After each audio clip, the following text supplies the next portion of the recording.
Gusto mo bang malaman kung anong mayroong kay TMX 125? Gusto mo ba malaman kung maganda si TMX 125 kaya pumunta dito sa ating channel? So, para ngayon sa ating video is magkakaroon tayo ng review tungkol kay TMX 125. Lalo na nung nag-long ride ako from Bicol to Laguna. So, wag na natin ito patagalin. Simulan na natin to.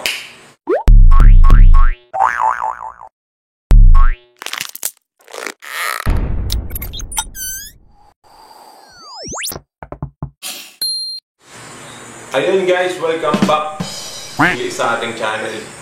For this video is gagawa tayo ng review about kay TMX 125, kung ano yung naging experience ko sa kanya. Ayun, bago ang lahat, shoutout muna kay Jamel Rivera at saka kay Louie Argilles. Ayan, shoutout sa inyo, mga kaibigan natin yan sa Bicol. Ayan, shoutout sa inyo. Kung bibili ka pa lang o kaya may motor ka na TMX 125 at gusto mong malaman kung maganda ba ito o hindi. Ayun, so bali ito guys, personal karanasan ko dito about kay TMX 125 dahil ito rin yung kaunahan kong motor. Ayun, kung makikita nyo sa mga previous vlog natin, yun na yung gamit natin motor. Ayun. So ayun, mabalik tayo kay TMX. So, yung TMX ko is bago pa lang. Nabili ko nung April. So, ay March pala. March, April, May, June. So, 3 months pa lang. So, bago-bago pa lang. So, ayun, so, dahil nga bago, sobrang saya ko nun kasi nagkaroon ako ng motor. First motor ko. So, ayun, wala akong idea about kay TMX. Basta yung nasa isip ko lang nun, magkaroon lang ako ng motor. Yung gusto ko nga nun, second hand lang eh. Walang problema sa akin, kaso ayun, praise God kasi bago yung binigay sa atin. Ayun, sobrang tuwa ko lang, sarap sa feeling yung ganun. So, ayun nga, napunta ako kay TMX 125, brand new. At gusto ko kasi kay TMX is pwede mo siyang lagyan ng sidecar. Yun yung nasa isip ko din eh, kasi kung nagsawa na ako sa single, so, pwede ko siyang lagyan ng sidecar. Kung gusto mong magnegosyo, pwede yan, lagyan mo ng sidecar. Ayun, pero sa akin kasi, ang purpose ko lang talaga, may service ako. Ayun. So, di ko talaga siya balak pa, pang negosyo. Kasi pag pang negosyo talagang gusto nyo guys, swak na swak si TMX 125. Kasi kahit lagyan mo siya ng sidecar o kaya pang pasada mo, pwedeng malakas yung makina niya, lalo na sa hatakan. Yun din yung naisip ko, kaya sige, yun na lang bibilhin ko kasi dual purpose siya. Pwede siya sa service. Ayan, kung gusto mo walang sidecar, kaya kung gusto mo naman sidecar, pwede rin. Diba? Doon napakaganda niya gamitin, mapa-businessman o kaya pang sariling service. So ayun, lalo pa nung nakita ko to, actually hindi ko pala nung binili ko to, hindi ko to nakita yung mukha kasi na parting dulo. Tapos nagtatanong lang kami doon sa nagtitinda, parang palengke lang. Ayun, sa bantay doon. Ayan, pinapaliwanag niya. Ayun, doon ako nagbase sa presyo. Kasi, kaya niya eh, mura lang eh yung mga motor na pwede lagyan ng sidecar. Yung mga ganun. Kaysa kung compare mo sa scooter, sobrang mamahal. Yun ang muna ko napansin. Kasi wala naman talagang idea about sa motor. Kasi nga, ngayon lang ako nagka-motor. So, madaling salita, zero knowledge talaga ako. So, yun ang napansin ko, ba't mas mura tong motor na to eh. Ito yung, kumbaga, pwede mong magamit sa pagnegosyo, pwede mo lagyan ng sidecar. Kesa dun sa mga ibang motor na hindi niya makakaya kapag lagyan ng sidecar. Balik na tayo. Simulan na natin. Ako dun sa personal experience ko kay TMX 125. So yun, nung nabili ko na yun pala, dagdag ko lang, sa looks, napakaganda kasi kumbaga hindi siya papahuli dun sa ibang motor, yung mga scooter, kasi yung design niya, napakaganda, yung silver. Yan, pakita ko sa inyo yung motor natin, ayan. Kung makikita nyo. So, sabi ko, wow. Wow nga sa ganda. Ganda ng yung itsura niya. Ayun. Kasi pwede mo siyang, alam mo, kung nanawa ka na sa looks niya, pwede mo siyang customize na, parang old looks. Ayun. Scrambler ba yung tawagin, yung mga ganun. So, numero 1 talaga siya na kung gusto mo talagang gawing old looks yung motor mo. Yun yung talaga, number 1 talaga. Yung ganung motor. So yun, yun na nga, nabili ko siya. So yun, di pa nga ako marunong mag-drive nun eh. Lalo pa di clutch na motor, wala talagang kanyan idea. So yun, natuto naman tayo mag-drive. Nagkaroon na nga tayo ng driving tutorial. Ayan, ililink ko yung driving tutorial dyan sa subscription natin at saka yung travel natin guys from Bicol to Laguna. Panoorin nyo rin guys yung mga kaganapan natin doon. Panoorin nyo mga idol. So ayun na nga, umalis ako sa amin. Madaling araw, dumating ako dito ng mga alas 5 ng hapon. Kasi first time ko mag long ride. So, dapat mentally, physically, dapat prepare ka doon. Pwede na! Pati yung motor mo.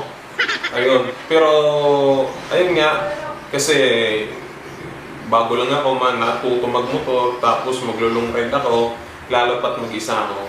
So, parang halos ayaw ko payagan na magulang ko kasi sobrang layo nga. So, naiintindihan ko naman sila, pero ako gusto ko talaga gawin yon kasi alam ko naman sarili ko, kaya ko. Ayun, kung baga, challenge talaga eh. Kaya, game tayo dyan pagdating sa mga challenge.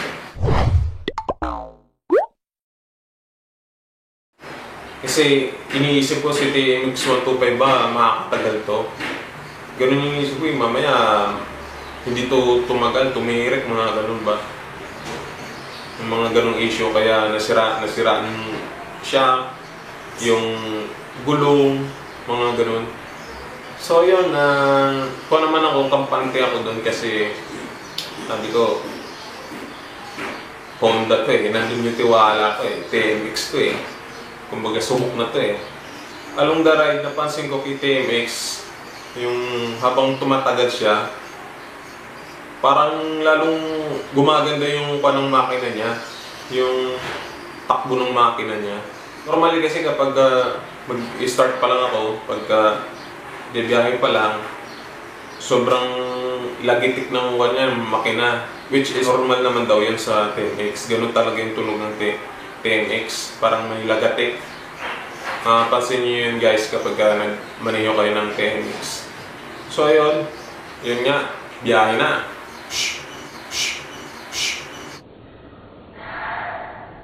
May pa ganun si Mayor. So, along the road, ayan, napapansin ko habang tumatagal, parang din talaga.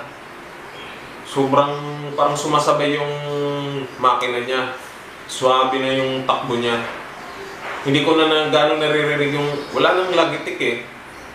Wala nang lagitik habang umiinit yung makina, habang mabilis yung takbo natin.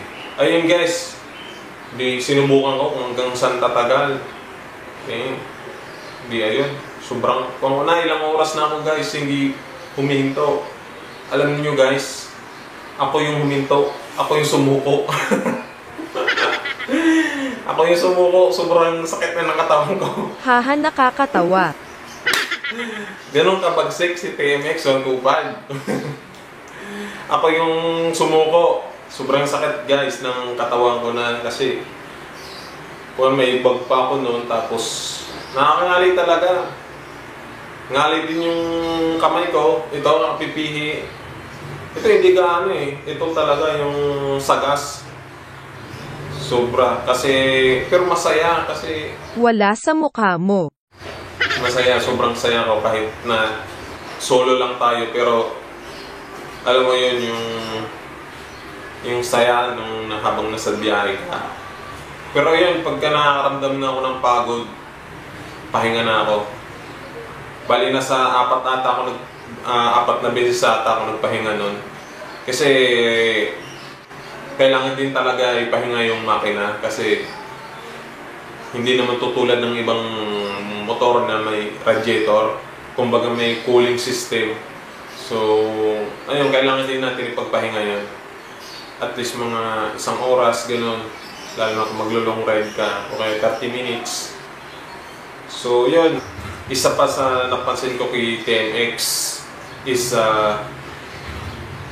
umalis pa lang ako dun sa amin, full tank yung motor natin, full tank yung gas. Alam nyo guys, hanggang Camarines Sur, hindi pa ako nag-reserve nun guys. Sobrang tipid niya sa gasolina kasi ang layo na nung natakbo ko eh. Yun na yung kuha ko eh. Baka sabi ko nga, along Sorsogon, baka mag-reserve na ako eh. Ganon. So, ayun, napakatipid niya. Kahit diniretso ko pa yun siguro hanggang Quezon, hindi pa ako magre-reserve nun eh. Hindi ko na hinintay na mag-reserve pa ako. I-set ko sa reserve. Nagpagasolina na ulit ako. So, ayun, nagpagasolina ulit ako. Ganun pa rin. Sobrang tipid niya. Pagdating ko naman dito sa Tagkawayan, Quezon, ayun, nagpagasolina ulit ako. Konti lang yung bawas nga eh. Konti lang. Nagpa-full-tank ulit ako. Gusto ko kasi full-tank lagi yung motor ko. Yun nga lang kung may pang full-tank. Pero kung wala pang full-tank, eh, paliter-liter muna tayo. Ayun guys, pero napakaganda yung gamitin. So ayun, ayun lang, maintenance lang naman kailangan dyan. Kung gusto mo talaga tumanggal yung motor mo, alagaan mo talaga yan. Kung paano mo alagaan si jowa, gano'n din yung motor mo. Diba? Sana all may jowa. Sana all may jowa. Anong kailangan kong gawin upang malaman mo? Ayan, balik na tayo. Ayan, ayun, ano pa ba? May nakalimutan pa ba ako? So, ayun nga, dumating ako dito. Praise God kasi ligtas naman tayong nakarating. Walang labis, walang kulang. Yung motor natin, talagang kuwan talaga. Kumbaga, parang bitin pa eh. Nabitin pa siya eh. Ako lang yung sumuko talaga eh, sa biyahe. So, ayun, satisfied ako sa aking motor, TMX 125. Nice. Ayun guys, hanggang dito na lang yung vlog natin. Maraming salamat sa mga sumuporta, sa nanonood sa atin dyan. Ayun guys, sana suportahan nyo pa guys yung mga vlogs natin na gagawin natin, yung mga rides natin. Ayun, at saka mga iba pa nating vlogs. At kung hindi ka pa nakasubscribe guys, subscribe na kayo at click the notification bell para lagi kayong updated sa mga videos natin. At saka i-share na natin itong video natin guys para dumami na tayo. Ayun guys, hanggang dito na lang. Maraming salamat. Peace out.